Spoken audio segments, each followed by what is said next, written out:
cerebral visual impairment, or CVI in children. This video provides an overview of CVI, covering the topics on this slide. CVI is a term that describes deficiency in the functions of vision due to damage or malfunction of visual pathways and visual centers in the brain. It is estimated that about 1 child in every classroom is affected to some degree. Creating a visual image.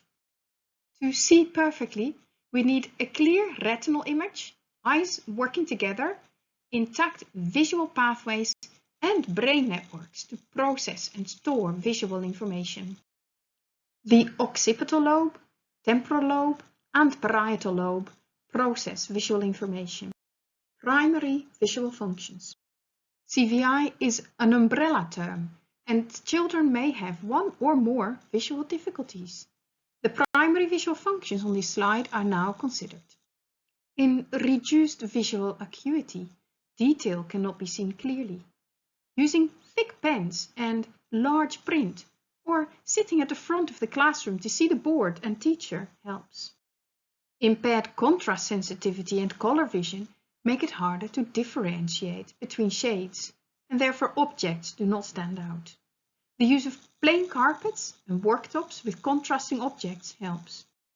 It is common for children with CVI to miss one side of their visual field.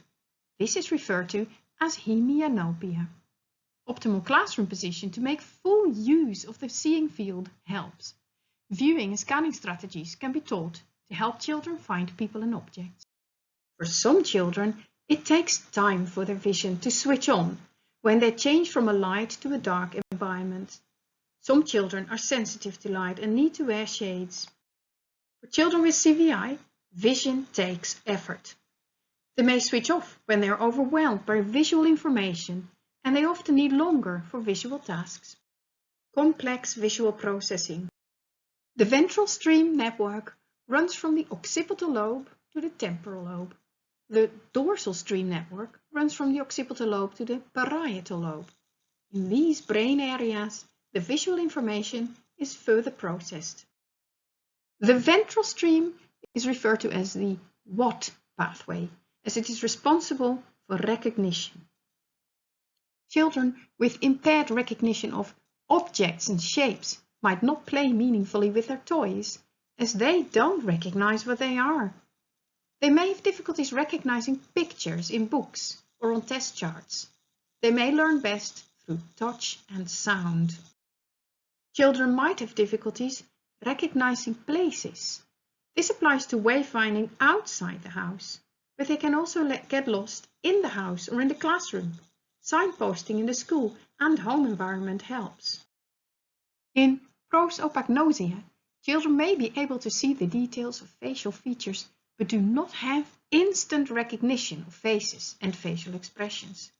They compensate by recognizing people by their hairstyle, their clothes, their voice.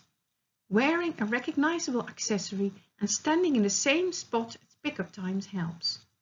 Other children in the class can help by introducing themselves or by wearing name tags. The dorsal stream is referred to as the where pathway. It allows us to map the visual scene to enable us to move freely through our visual world. In simultaneous agnosia, children have a restricted field of view, and this moves about outside their control. It is usually worse in crowded or cluttered places. It may take longer to understand their visual surroundings and to recognize faces and objects. Children compensate by mapping their environment through touch. A quiet workplace or the use of a tent with only one object at a time to learn from or play with are effective strategies. Some children have difficulty using more than one sense at a time. They cannot walk and talk simultaneously, or they may only be able to listen when they turn their head away. Dyskinetopsia renders it difficult to judge the speed of traffic or to see a moving ball in PE lessons. Some children may only be able to see moving objects and not static ones. Optic ataxia renders it difficult to reach for objects accurately or to judge the distance between objects in space. As a result, affected children may seem as clumsy knocking things over, or bumping into things.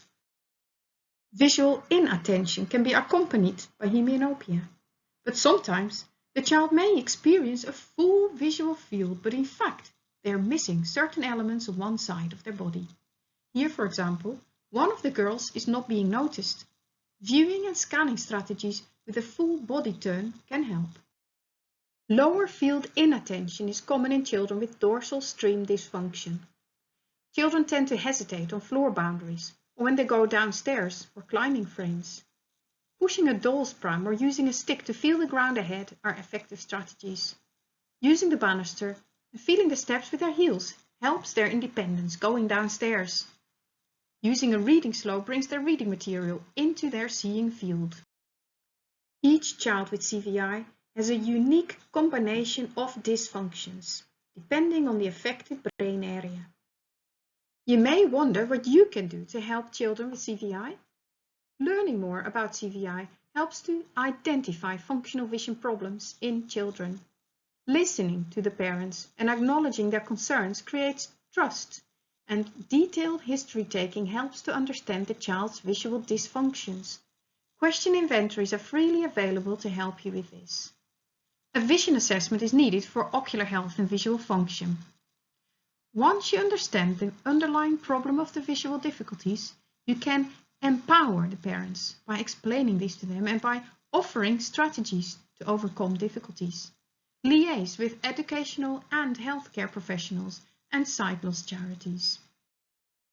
Here are some useful websites to get you started if you want to learn more about CVI. Thank you for listening.